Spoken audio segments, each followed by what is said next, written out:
તો હાલો મિત્રો, આજે ઢોકળી ખાવા. આજે અમારા ગામમાં વરસાદ છે તો ઢોકળી બનાવી રહ્યા છે. તો આપણે ફુલાવા, ડુંગળી, ટમેટા, કોબી, મરચાંનું ગ્રેવી કરી નાખવાનું અને ઢોકળી બાફી નાખવાની. અને ઢોકળી બાફ્યા બાદ અને ઝીણા ઝીણા ચોરસ કટકા કરી લેવાના છે. આવી રીતે કટકા કરી પછી આગળ વિડીયોમાં આપણે જોઈશું કે કેવી રીતે ઢોકળી બનાવી.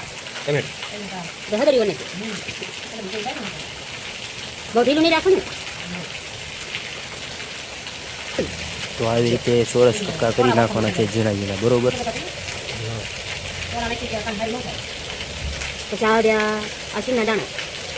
તેલ ગરમ થાય એટલે રાઈ નાખવાની. રાઈ તતડી જાય પછી જીરું નાખવાનું, પછી હિંગ નાખવાની.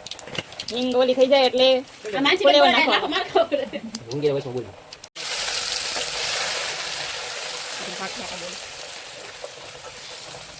હવે મરચા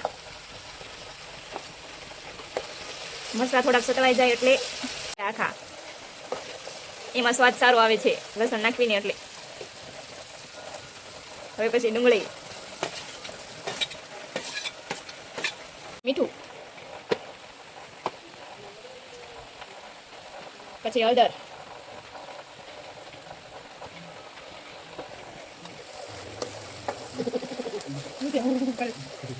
આ બધું સતળાઈ જાય એટલે ટમેટા થોડાક નાખવાના. છેલ્લે ટમેટા નાખો એટલે એનો સ્વાદ સારો આવે, ખાટો મીઠો. થોડોક સિંગનો ભૂકો નાખવાનો, ખાંડેલો. હા, ને તજ થોડાક ખાંડી નાખવાના એટલે સ્વાદ થોડોક સારો આવે.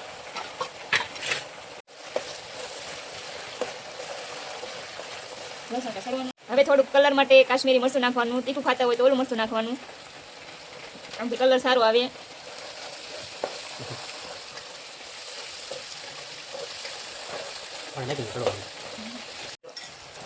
થોડુંક પાણી એડ કરવાનું એટલે થોડુંક ઘટ થઈ જાય. ઘાટું એટલે નહીં જ કહેવાય. ઢોકળી નાખી દેવાની, પછી એને ઘડી સડવા દેવાની અને પછી ઉતારી લેવાની, નકર જાડું થઈ જાય.